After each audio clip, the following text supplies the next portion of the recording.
¿Cómo estamos, hermanos? Buenas tardes ya, casi buenas noches.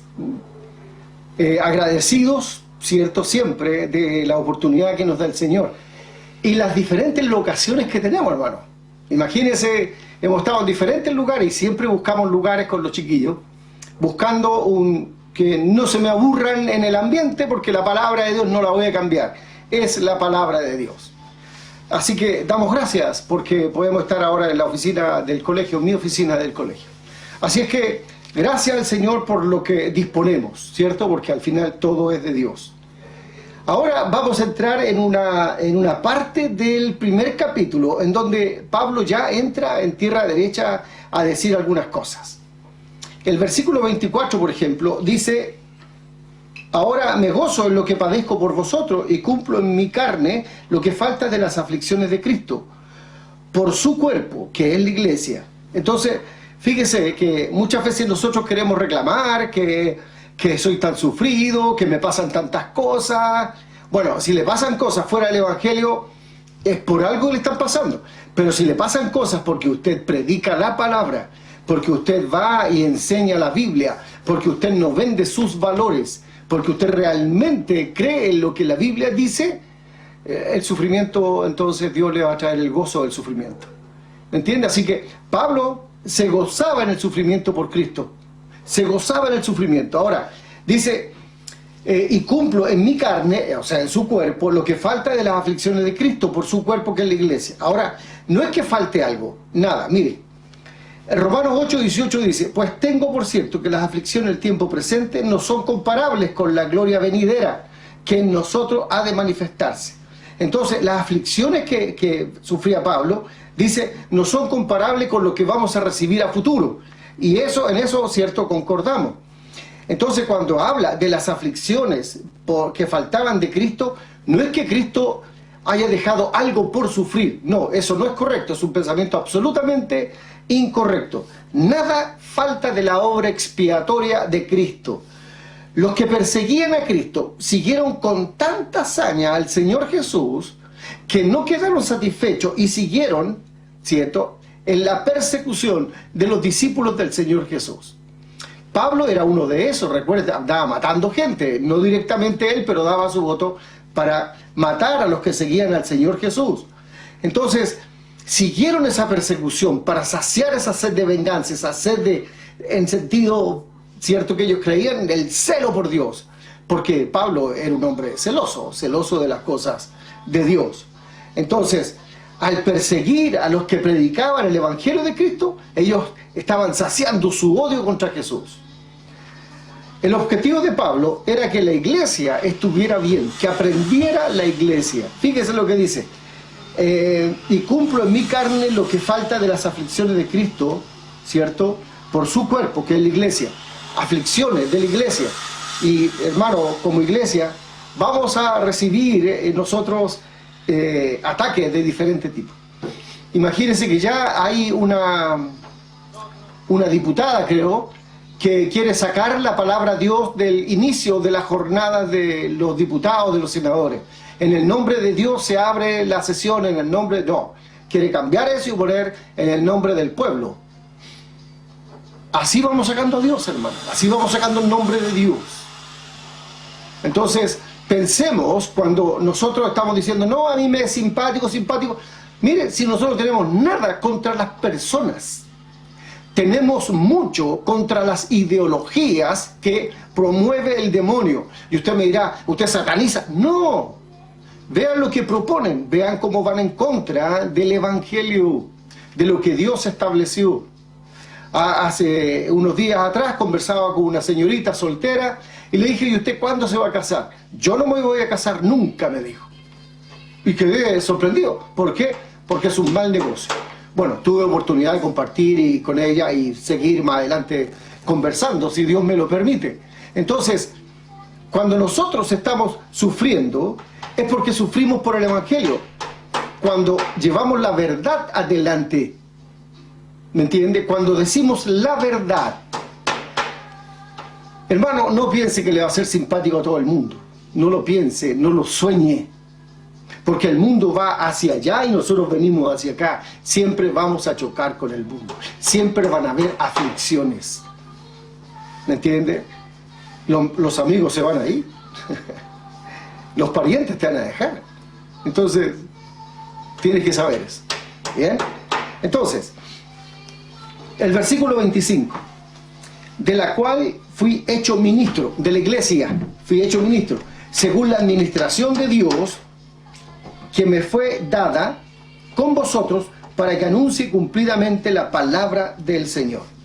Entonces, Pablo, para entenderlo mejor, porque uno dice ministro, uno dice, bueno, aquí viene un ministro de Estado, también podríamos decir un secretario de Estado.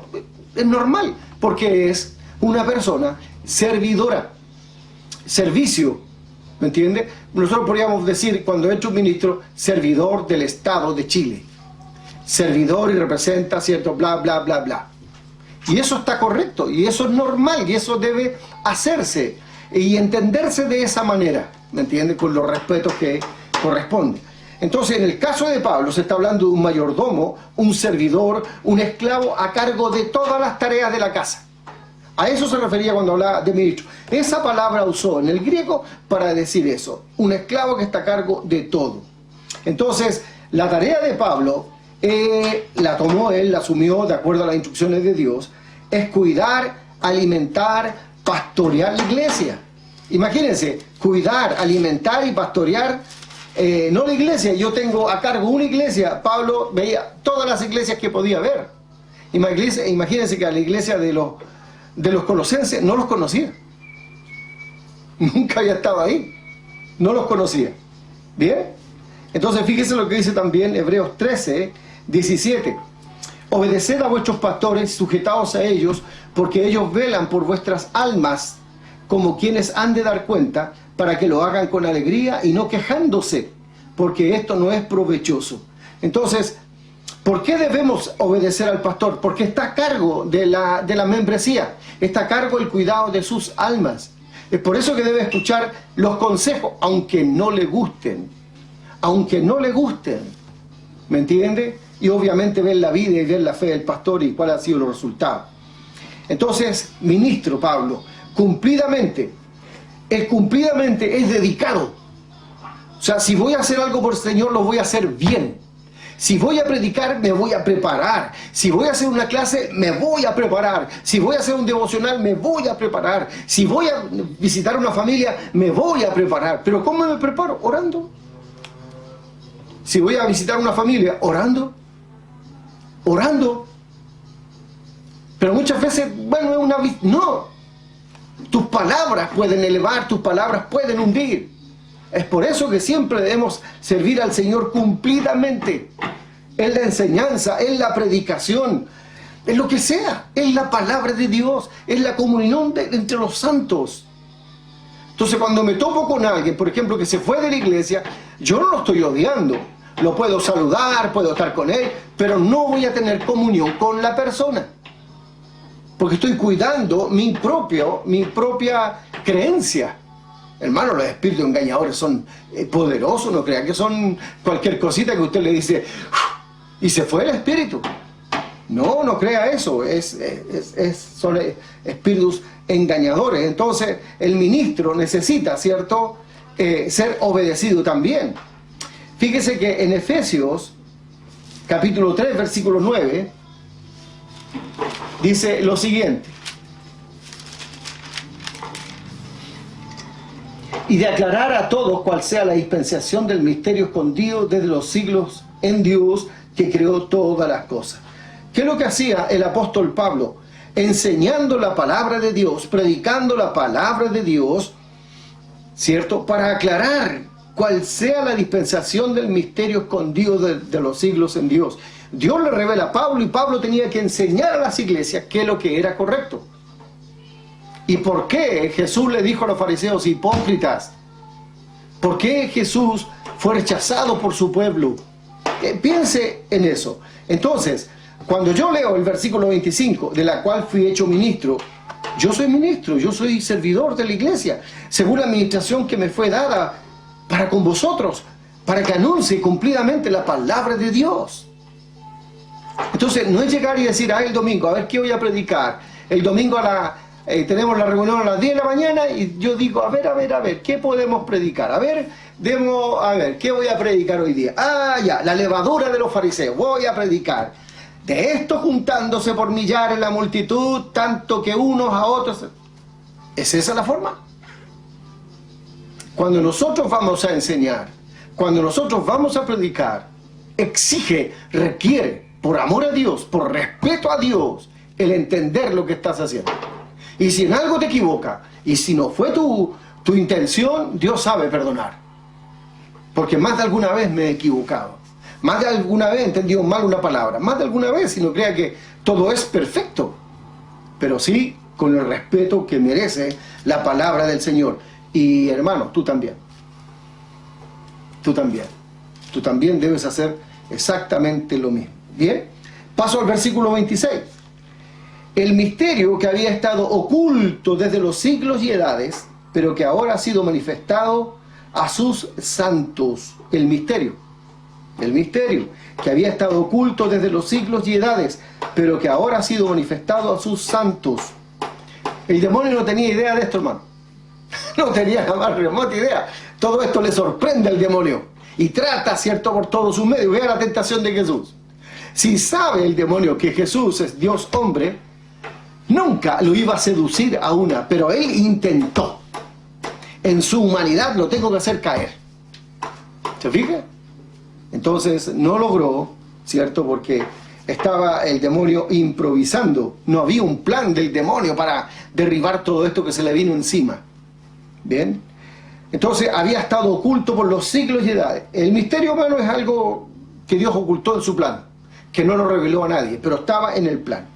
Hoy dice, y esta verdad revelada ahora, según Colosenses, hermano, Colosenses 2, dice lo siguiente, 2:2, dice, para que sean consolados sus corazones, unidos en amor, hasta alcanzar todas las riquezas de pleno entendimiento, a fin de conocer el misterio de Dios el Padre y de su Hijo. ¿Qué es lo que quiere Dios? Que conozcamos todos los misterios que antes fueron ocultos, porque eran misterios, ¿cierto? Entonces es algo que estaba oculto. Dios encarnado es un misterio. El versículo 9 dice, porque en él habita corporalmente toda la plenitud de la deidad. Dios hombre. Eso era un misterio. Nadie sabía que Dios se iba a encarnar en un humano. Recuerde que por eso era requerida la Virgen María, para que de un humano naciera un humano. Pero fue engendrado, ¿cierto?, espiritualmente. Dios, bien, estuvo ahí.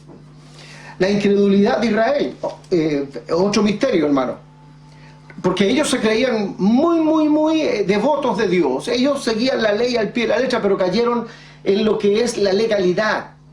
Entonces, si yo me decía, usted el sábado da 2 pasos a la derecha y 2 pasos a la izquierda, usted está bien con Dios.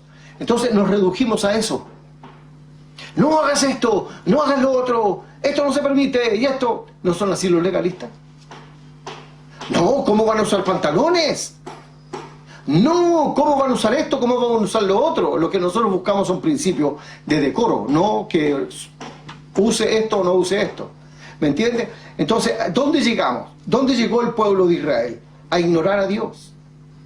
¿Por qué? Porque se fueron hacia la legalidad.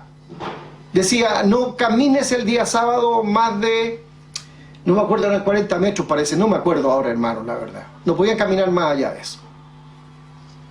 Y si caminabas más, hasta te podrían apedrear. Pero no fue mi intención, si salí corriendo, que había una paloma, o que se me arrancó el niño, que, ¿me entiendes? Caías en una falta. Y Israel cayó en la incredulidad. No creyó a Jesús. Porque no quiero, hermanos, que ignoréis este misterio, para que no seáis arrogante en cuanto a vosotros mismos, que ha acontecido a Israel endurecimiento en parte, hasta que haya entrado la plenitud de los gentiles. ¿Qué es lo que me está diciendo este pasaje, entre otras cosas? Me está diciendo, hermano, no se crean, no se sientan vanidosos, no se sientan arrogantes, porque Dios los está escogiendo. Dios tiene un plan con Israel, porque les ha acontecido en parte, ¿cierto? endurecimiento en parte, hasta que haya entrado la plenitud de los gentiles. Hasta que se salven todos los gentiles que se van a salvar, empieza el trabajo con Israel. ¿Me entiende? Entonces, el primer misterio, Dios encarnado, la incredulidad de Israel. ¿Cómo Israel iba a ser un incrédulo si tiene un Dios tan poderoso? Bueno, Dios lo destaca así. Y la ley. Y el tercero, la impiedad y transgresiones de la ley. ¿Cómo se iba a violar la ley a cada rato? Segunda de Tesalonicenses 2:7 dice, porque ya está en acción el misterio de la iniquidad. Solo hay quien al presente lo detiene hasta que a su vez se ha quitado del medio. La oposición de Satanás siempre ha existido. Siempre ha existido. Siempre ha estado presente el espíritu de iniquidad. Por eso le digo yo, que las grandes masas no se mueven porque se levantó un líder carismático. Se levantó ese líder carismático porque alguien le está apoyando. ¿Usted cree porque solo se le ocurrió, porque esto, porque lo otro? Hermano, todo lo que va en contra de Dios está respaldado por el demonio. Todo. El hombre tiene mucha maldad, pero cuando se levanta de esa manera, es el espíritu de iniquidad que opera en la gente. Ahora, va a ocupar el trono de Dios, haciéndose pasar por Dios. Primera de Juan 3:4 dice que el pecado es infracción de la ley. ¿Cuánto pecado no observamos ahora? Usted recuerde, y usted que ha leído la Constitución, que Dios protege la Constitución protege al que está por nacer. ¿Y qué es lo que ocurrió con la ley del aborto? No, es que las causales, que dice la Constitución. Entonces, el 1 Juan 5:7 dice, toda injusticia es pecado. Todo lo que no es justo, hermano, es pecado. Es pecado. ¿Me entiende? Si yo enseño una mentira, eso es injusticia. Si yo le miento a mi esposa, eso es injusticia. Si yo le robo algo dinero a un hijo, es injusticia. Todo pecado es injusticia. ¿Se fija? Entonces, la impiedad y transgresiones a la ley van a ser tan abundantes, hermanos, tan grandes, y usted lo ve por todos lados. Por todos lados, hermano. Así que tenga comprensión de que Dios había advertido y que Pablo está revelando estos misterios. Otro misterio que Dios reveló también, que a los judíos no les gustó, fíjese lo que dice Efesios 3:3-6. Dice que por revelación me fue declarado el misterio, como antes lo he escrito brevemente, leyendo lo cual podéis entender cuál sea mi conocimiento en el misterio de Cristo. Misterio que en otras generaciones no se dio a conocer a los hijos de los hombres, como ahora es revelado a sus santos apóstoles y profetas por el Espíritu, que los gentiles son coherederos y miembros del mismo cuerpo y copartícipes de las promesas en Cristo por medio del Evangelio. ¿Qué enseña eso? Que vamos a ser parte con los judíos. ¿Me entiende? ¿Qué le costó a Pedro cuando lo llevan a una casa de un gentil? Y dice, pero el Espíritu Santo también desciende sobre los gentiles. Sí. Entonces, anteriormente Pedro ha dicho, no, yo no voy a... Le dicen, mate y come. Yo no como nada inmundo, y come. Está siendo dirigido por Dios, ¿verdad? Entonces, y 1 Corintios también, el capítulo 12, 1 Corintios 12, el 12 al 13, dice, porque así como el cuerpo es uno y tiene muchos miembros, pero todos los miembros del cuerpo, siendo muchos, son un solo cuerpo, así también Cristo. La iglesia es un solo cuerpo, no son varios cuerpos distribuidos por diferentes lugares. Podemos entenderlo como células del cuerpo, pero nosotros no somos el cuerpo de Cristo, somos parte del cuerpo de Cristo. Nosotros como iglesia bautista de Nia Gabriela. Entonces, porque por un solo espíritu fuimos todos bautizados en un cuerpo, sean judíos o griegos, sean esclavos y libres, y todos se nos dio a beber de un mismo espíritu. De un mismo espíritu. Todos fuimos bautizados en el mismo cuerpo. Entonces, la unidad de gentiles y judíos. Ya no somos ni gentiles ni judíos, somos cristianos. Como les he dicho varias veces, la Biblia está escrita a tres grupos, a los judíos, a los gentiles y a los cristianos. ¿Bien? Entonces, vemos que hay misterios revelados, lo que dice el apóstol Pablo como lo hemos visto, lo que dice que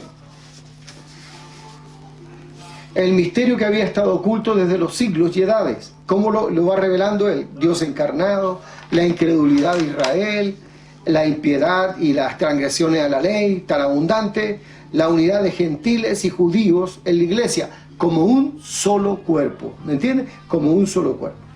Y el otro misterio que es interesante que lo veamos aquí ahora en un momento, está en Juan 14, si me siguen, Juan 14, del 1 al 3 dice: no se turbe vuestro corazón, ¿creéis en Dios? ¿Creéis también en mí? En la casa de mi Padre muchas moradas hay. Si así no fuera, yo os lo hubiera dicho. Voy pues a preparar lugar para vosotros. Y si me fuere y os preparare lugar, vendré otra vez y os tomaré a mí mismo, para que donde yo estoy, vosotros también estéis. ¿Cuál es la promesa del Señor Jesús? Que en algún minuto Él nos va a llevar, ¿cierto? Él por lo que deja traslucir acá. Pero Efesios 3:3 al 6 dice lo siguiente. Efesios 3:3 al 6.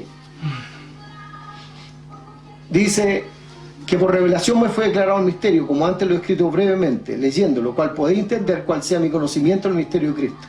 Misterio que en otras generaciones no se dio a conocer a los hijos de los hombres, pero ahora revelado a sus santos apóstoles y profetas por el Espíritu, que los gentiles son coherederos y miembros del mismo Espíritu, del mismo cuerpo, y copartícipes de las promesas en Cristo Jesús por medio del Evangelio. Entonces, nosotros estamos considerados en el rapto, ¿sí? En el rapto. Y 1 Tesalonicenses, es interesante, 1 Tesalonicenses, capítulo 4, versículo 13 al 18, dice lo siguiente: tampoco queremos, hermanos, que ignoréis acerca de los que duermen, para que no os entristezcáis como los otros que no tienen esperanza. ¿Por qué no nos entristecemos? Porque vivimos con la esperanza. Porque si creemos que Jesús murió y resucitó, así también traerá Dios con Jesús a los que durmieron en él. O sea, hermano David, hermano Carlos Hugo, hermano Pablo, hermana Amalia, van a venir con Jesús, hermano. Así que alégrense. Por lo cual os decimos, esto en palabra del Señor, que nosotros que vivimos, que habremos quedado hasta la venida del Señor, no precederemos a los que durmieron. Vienen primero los que están muertos. Porque el Señor mismo, con voz de mando, con voz de arcángel y con trompeta de Dios, descenderá del cielo, y los muertos en Cristo resucitarán primero. Luego nosotros, los que vivimos, los que hayamos quedado, seremos arrebatados juntamente con ellos en las nubes para recibir al Señor en el aire, y así estaremos siempre con el Señor. Tremendo. El rapto de la iglesia. Esperamos ese día, hermano. Estamos con muchísimas ganas de estar ahí con el Señor. Bien, así que vamos viendo. El rapto de la iglesia, ¿verdad? Ese es el día que esperamos nosotros, cuando seamos llamados por el Señor Jesús. Vamos a saber la voz del Señor Jesús. Vamos a salir. Se acabó esta vida, se acabó este mundo para nosotros. Ay, que debemos esperar ese día más, hermanos. Debemos amar la venida del Señor Jesús. Bueno, pasamos al versículo 27. Les leo el versículo 27 del capítulo 1. Dice: a quienes Dios quiso dar a conocer la riqueza de la gloria de este misterio entre los gentiles, que es Cristo en vosotros, la esperanza de gloria. Entonces, ¿qué otra revelación hay? Que Cristo va a vivir en nosotros, no al lado de nosotros, sino que en nosotros. Espiritualmente estamos unidos con Jesús. Juan 14:23 dice: y vendremos a Él, la última parte, y vendremos a Él y haremos morada con Él. ¿Quién? Jesús y Dios. Eso es lo que dice ese pasaje. Romanos 8:9. Si es que el Espíritu de Dios muere en vosotros, está haciendo otra cosa, pero tomo ese párrafo para decirle: si es que el Espíritu de Dios mora en vosotros, no somos cristianos. Bien, también Romanos capítulo 8, versículo 11, dice lo siguiente. Romanos 8, versículo 11, dice así: y si el Espíritu de aquel que levantó de los muertos a Jesús mora en vosotros, el que levantó de los muertos a Cristo Jesús vivificará también vuestros cuerpos mortales por su Espíritu que mora en vosotros. Dos veces en este pasaje, mora en vosotros. El Espíritu Santo vive en nosotros, y es una nueva revelación. Eso no ocurría con los judíos, no ocurría. Ellos vivían con Dios, ¿cierto? Adorando a Dios, vivían con la ley, ¿verdad? Pero no, Dios no estaba en ellos. A lo más, el Espíritu los posesionaba y profetizaban, o Sansón tenía muchísima fuerza. Pero el Espíritu no vivía en ellos. En nosotros sí, en nosotros vive el Espíritu Santo. Eso es algo que solamente los cristianos pueden experimentar. Y Efesios 1:13 también dice que hemos sido sellados. Una vez que hemos creído, hemos sido sellados. A ver, les voy a leer el pasaje completo para que vean ustedes, sobre todo a nuestras visitas, que de repente pueden pensar que nos jactamos de cosas, y están en la Biblia, Dice Efesios 1:13: en él también vosotros, habiendo oído la palabra de verdad, que nos interesa a nosotros que usted oiga, el evangelio de vuestra salvación, lo estamos tomando de la Biblia, salvación, y habiendo creído en él, esa es la parte suya, creer, fuisteis sellados con el Espíritu Santo de la promesa. Fuisteis sellados con el Espíritu Santo de la promesa. Entonces el Espíritu Santo está en el creyente, Jesús está en el creyente. Así que imagínense todo lo que nosotros tenemos. El versículo 28 dice lo siguiente de Colosenses capítulo 1. El 28 dice: a quien anunciamos, amonestando a todo hombre y enseñando a todo hombre en toda sabiduría, a fin de presentar perfecto en Cristo Jesús a todo hombre. Aquí hay que pensar lo siguiente: ¿qué es lo que nosotros anunciamos? ¿Qué es lo que nosotros anunciamos? ¿Qué es lo que anuncia usted?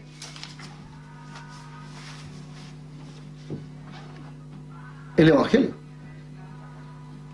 Nosotros no andamos anunciando los milagros de Jesús. Esos son complementos de la enseñanza. No andamos enseñando respecto de Sansón. Lo usamos como ilustración y para presentar, ¿cierto?, cuando se cometen algunos errores que están relacionados con el sexo. Dentro de un tema que más adelante vamos a tratar, estoy viendo también el caso de Dalila. ¿Cómo tendrá que darle cuenta al Señor que usó el sexo para convencer a Sansón? ¿Entiende? Entonces, anunciamos, amonestando a todo hombre, o sea, moviéndolo, diciendo: hey, escucha, la Biblia es la Biblia. A todo hombre, en toda sabiduría de Dios, de las Escrituras. Es por eso, hermano, que yo insisto que usted debe prepararse. No es llegar y salir y tener un par de versículos y en vez de leer la Biblia se pone a ver televisión. Yo veo televisión, pero no veo la televisión abierta. Veo programas, series que me gustan y que son decentes, hermano. Hay series que no puedo ver por la indecencia que tienen. Simplemente no se ven. ¿Me entiende? Entonces la sabiduría de Dios, la sabiduría de las Escrituras, lo que te entrega la Escritura, no lo que tú alcanzas, sino lo que te entrega la sabiduría, a fin de presentar perfecto en Cristo Jesús a todo hombre, para presentarnos de manera madura. Esa es la perfección que habla la Biblia. Por ejemplo, Abraham fue un hombre perfecto, maduro. Noé fue un hombre perfecto, maduro. ¿Se fija? Noé fue un hombre perfecto, maduro. Entonces, ¿de qué se trata? De que vayamos madurando en la fe. ¿Y cuál es una señal de madurez? Es la paciencia. La paciencia es algo que tenemos que tener. ¿Cómo? Porque de esa forma vamos a ser completos en Cristo. Vamos a tener la paciencia de aprender. Vamos a tener la paciencia de esperar. De esperar el tiempo de Dios. No nuestros tiempos, sino el tiempo de Dios.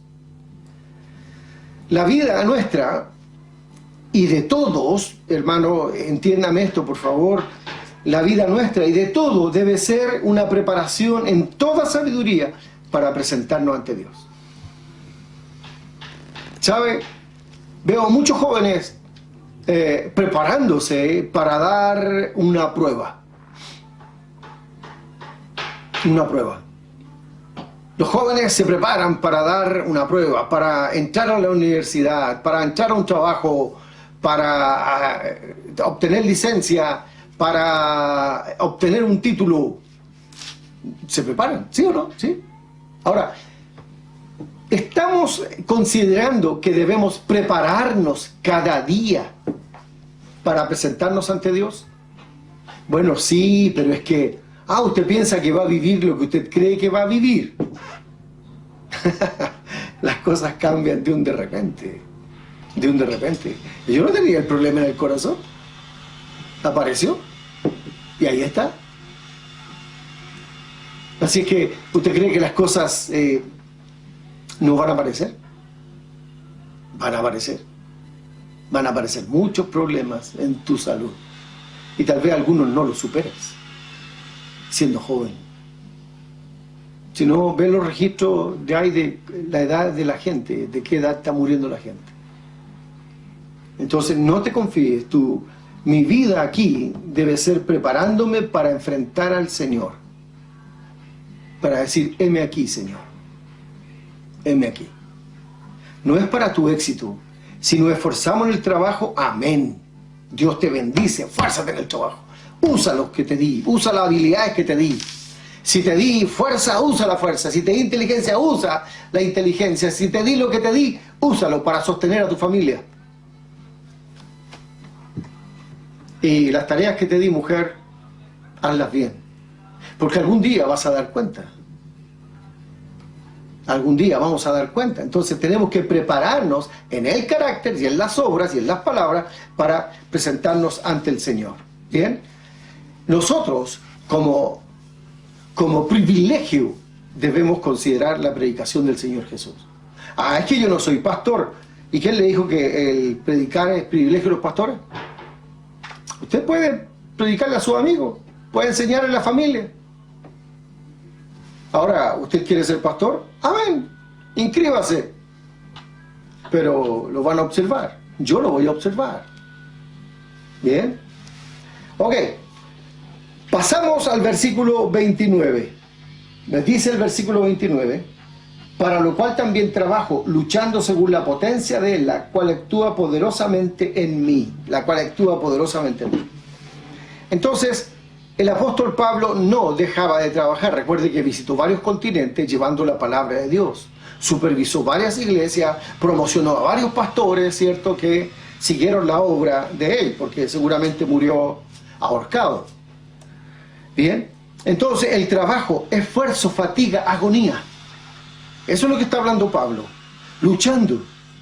¿Entiende? Entonces, veamos, dice también trabajo. El trabajo es un esfuerzo. Es un esfuerzo. Es fatiga. Es fatigarse. Es agonía. Yo cuando estaba viviendo en la población, bueno, casi todos teníamos sobrenombre.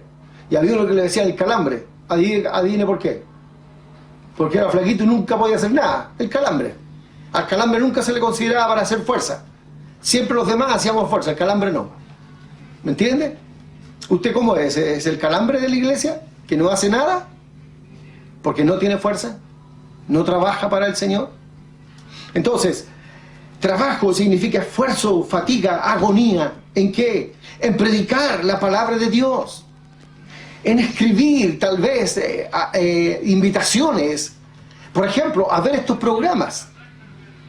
Tal vez usted debiera desgastarse y llamar, oye amigo, mira, nuestra iglesia no nos estamos reuniendo, pero se está haciendo tal y cual cosa y me gustaría invitarte a que te juntes con nosotros de manera virtual, como le llaman ahora, y pucha, me encantaría.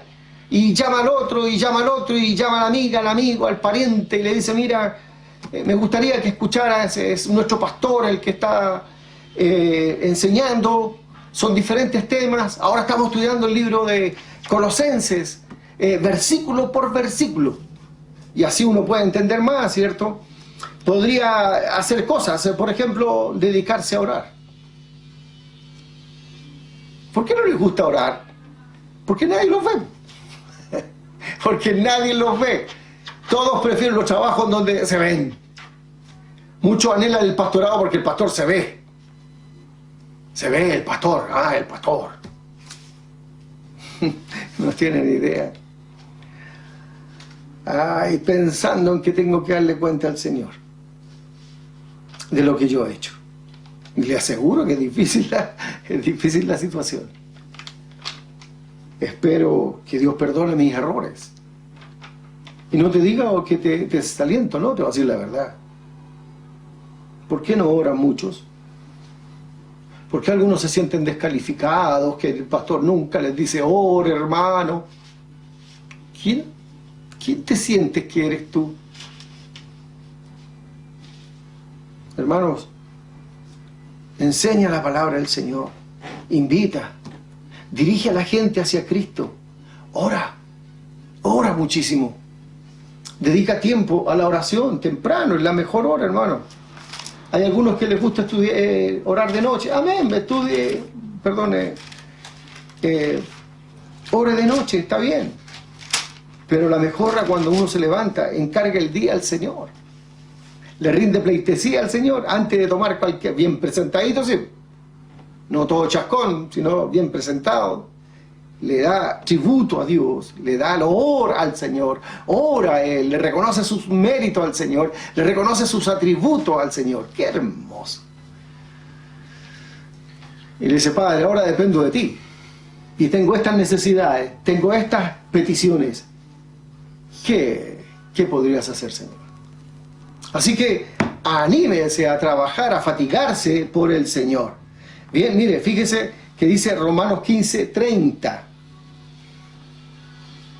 Pero os ruego, hermanos, por nuestro Señor Jesucristo, por amor del Espíritu, que me ayudéis orando por mí a Dios. Ore por mí, hermano, por favor. Ore por mí de ese tiempo. Y pueda orar. Pueda orar. Por mí. Ah, pero es que, hermano, te necesito. Necesito que ores por mí. Lo necesito. Entonces, también Colosenses 4:12 dice lo siguiente. Colosenses 4:12.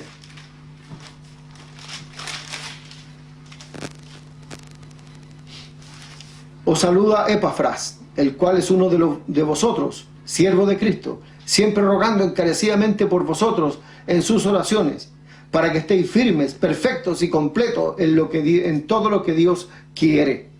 Fíjese, ahí tienen una oración. Hay hermanos nuevos en la iglesia. Ore por esos hermanos nuevos. ¿Qué? Que para que estén firmes, perfectos y completos en todo lo que Dios quiere de ellos.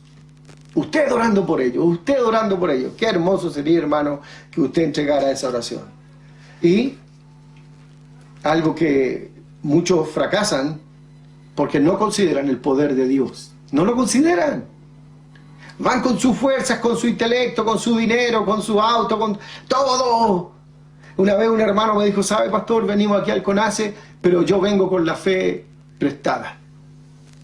Vengo con su fe. Y eso no debe ser. Y de ahí, hermano, tornó hacia un cambio. Cambió. Entonces debiéramos nosotros considerar esas cosas y ser realmente entregados a la palabra de Dios, pero confiando en el poder de Dios, no en nuestro poder. Si ahí está el gran engaño, pero tú no puedes. Tú no puedes. ¿Me entiendes? Le podríamos haber dicho a David, David, hay que comprar esto. Y él me podría haber dicho, papá, no puedo. Y tiene razón, no puede, porque está en una situación, no está pasando hambre, pero está luchando por salir adelante con su empresa. Y no es que ande torranteando en la calle, sino que cuesta, hermano, echar una empresa, poner una empresa en marcha cuesta. O le puedo decir a Lester, Lester, hay que hacer esto. Pastor, no gano lo suficiente, no puedo. ¿Me entiende? Pero sí hay alguien que puede. Dios. Y yo les hice una petición, ¿se acuerdan? ¿Y el dinero abundó? El dinero abundó para la salvación de las personas. Señor, no sé cómo hablar a esta persona, no tengo idea. Señor, dame la palabra, dame el gesto, o cállame. Señor, dependo de ti. El poder de Dios no es el poder para hacer bajar rayos y eliminar gente. Es para amar, para hablar lo correcto, lo justo. Juan 15, 4 y 5 dice lo siguiente: permaneced en mí y yo en vosotros. Como el pámpano no puede llevar fruto por sí mismo si no permanece en la vid, así tampoco vosotros si no permanecéis en mí. Yo soy la vid y vosotros los pámpanos. El que permanece en mí y yo en él, éste lleva mucho fruto, porque separados de mí nada podéis hacer. Hermano, estamos en una lucha sobrenatural. No tenemos lucha contra sangre y carne, sino contra huestes espirituales de maldad en las regiones celestes. No estamos luchando con personas, estamos luchando con espíritus. Anímese, anímese. Transformémonos todos en ministros de Dios, servidores, esclavos, y podamos atender la necesidad de todos nuestros hermanos. Y esperemos la recompensa ya, en el cielo. La próxima semana, si Dios quiere, continuamos con el capítulo 2 de Colosenses. Que Dios les bendiga. Gracias, hermano, por oír y tener la paciencia de escuchar. Gracias, muchas gracias.